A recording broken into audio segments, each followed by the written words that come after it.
विभिन्न विद्यालयों में पढ़ने वाले फिर विद्यार्थियों तथा उनके सभी सम्मानी पालकगण एवं शिक्षकगण सुप्रभात। पालकगण, सत्र 2025-26 में विद्यालय में बच्चों को प्रवेश दिलाने की प्रक्रिया जारी हो चुकी है और अब प्रत्येक विद्यार्थी को अनिवार्य रूप से एक कक्षा उत्तीर्ण करने के पश्चात अगली कक्षा में प्रवेश लेना होगा और प्रवेश दिलाने के लिए संबंधित विद्यालय के प्रधानाध्यापक और प्राचार्य जवाबदेह होंगे। आइए जान लेते हैं इस संबंध में क्या महत्वपूर्ण आदेश जारी हुआ है। पालकगण, मध्य प्रदेश शासन स्कूल शिक्षा विभाग मंत्रालय वल्लभ भवन भोपाल से 6 दिसंबर को यह आदेश जारी हुआ है और इस आदेश में शासकीय विद्यालयों में प्रवेश की प्रक्रिया का उल्लेख किया गया है। लिखा है, उपरोक्त विषयांतर्गत विभाग के संज्ञान में आया है अर्थात ध्यान में आया है कि शासकीय विद्यालय में कक्षा 5वीं से 6ठी, 8वीं से 9वीं एवं कक्षा 10वीं से 11वीं में प्रवेश के समय अनेक विद्यार्थी स्कूल बदलते हैं तथा कुछ विद्यार्थी आगामी कक्षा में प्रवेश ही नहीं लेते हैं। इससे सर्वाधिक विद्यार्थी ड्रॉप आउट हो जाते हैं अर्थात विद्यालय से बाहर हो जाते हैं।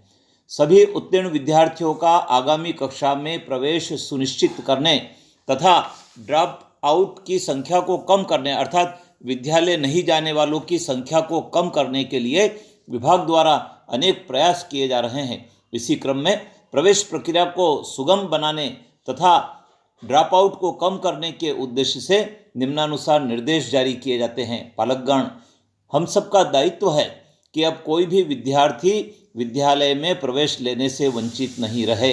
लिखा है, ऐसे विद्यालय जो कक्षा 5वीं या 8वीं या 10वीं तक संचालित है उन विद्यालयों के प्रधानाध्यापक या प्राचार्य निकटस्थ विद्यालयों के लिए कक्षा 6, 9 और 11 में प्रवेश की कार्यवाही करेंगे।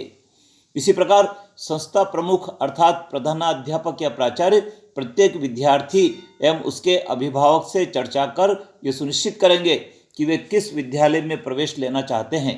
सुविधाजनक प्रवेश प्रक्रिया के लिए प्राथमिक विद्यालय के प्रधानाध्यापक कक्षा 5वीं में उत्तीर्ण होकर कक्षा 6ठी में एवं माध्यमिक विद्यालय के प्रधानाध्यापक कक्षा 8वीं में उत्तीर्ण होकर कक्षा 9वीं में प्रवेश हेतु विद्यार्थियों के आवेदन पत्र भरवाकर समस्त औपचारिकताएं जैसे स्थानांतरण प्रमाण पत्र, अंक सूची, आधार कार्ड आदि पूर्ण कर प्रवेश देंगे तथा संबंधित माध्यमिक शाला के प्रधानाध्यापक हाई स्कूल हायर सेकेंडरी के प्राचार्य को सूचित करेंगे।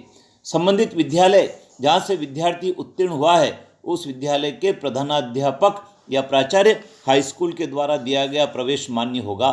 प्राचार्य हाई स्कूल कक्षा 10वीं की बोर्ड परीक्षा के उपरांत कक्षा 11वीं में प्राविधिक प्रवेश की प्रक्रिया पूर्ण कर संबंधित प्राचार्य हायर सेकेंडरी को भेजेंगे। विद्यालय जिस विद्यालय से विद्यार्थी उत्तीर्ण हुआ है के प्रधानाध्यापक या प्राचार्य प्रवेश लेने वाले विद्यालय जिस विद्यालय में विद्यार्थी प्रवेश ले रहा है के प्रधानाध्यापक प्राचार्य के समस्त सतत संपर्क में रहेंगे तथा प्रवेश हेतु संभावित छात्र संख्या आदि की नियमित जानकारी देंगे। यह प्रवेश निकटस्थ विद्यालय संकुल के विद्यालयों में ही दिए जाएंगे। विद्यार्थी स्थानांतरण प्रमाण पत्र प्राप्त कर अपनी रुचि के विद्यालय में स्वयं भी प्रवेश लेने के लिए स्वतंत्र होगा। किसी भी विद्यालय को सीधे प्रवेश देने का अधिकार भी यथावत रहेगा। क्लस्टर अर्थात संकुल के समस्त प्राथमिक माध्यमिक विद्यालय के प्रधानाध्यापक एवं हाई स्कूल प्राचार्य उनके विद्यालय से उत्तीर्ण विद्यार्थियों के आगामी कक्षा में 100% प्रवेश हेतु जवाबदेह होंगे। ऐसे विद्यार्थी जो स्थानांतरण प्रमाण पत्र लेकर किसी अन्य राज्य जिला दूरवर्ती स्कूल में प्रवेश लेते हैं उनकी विधिवत जानकारी संबंधित शाला के प्रधानाध्यापक प्राचार्य द्वारा संधारित की जाएगी। उक्तानुसार कार्यवाही सुनिश्चित करें। पालकगण, विद्यार्थियों, अब आपको एक कक्षा उत्तीर्ण करने के पश्चात अगली कक्षा में अनिवार्य रूप से प्रवेश लेना है और अपनी पढ़ाई को जारी रखना है। अब कोई भी छात्र विद्यालय छोड़कर घर नहीं बैठेगा क्योंकि पढ़ना बहुत ज़रूरी है और यदि हम पढ़ लिख जाएंगे तो निश्चित रूप से हमारा भविष्य भी उज्जवल होगा। हम एक अच्छे जागरूक नागरिक बन पाएंगे और अपने स्वास्थ्य के लिए भी अच्छे अच्छे निर्णय कर पाएंगे। तो विद्यार्थियों, तैयार रहें। जैसे ही आपकी परीक्षा का रिजल्ट आता है वैसे ही आपको अगली कक्षा में प्रवेश लेना है और जो विद्यालय के प्रधानाध्यापक है, प्राचार्य हैं, उनका दायित्व होगा कि उनके स्कूल से उत्तीर्ण होने वाले विद्यार्थियों को अगले स्कूल में या अगली कक्षा में प्रवेश की कार्यवाही करें, जिससे कोई भी विद्यार्थी प्रवेश लेने से वंचित नहीं रहे। जय हिंद।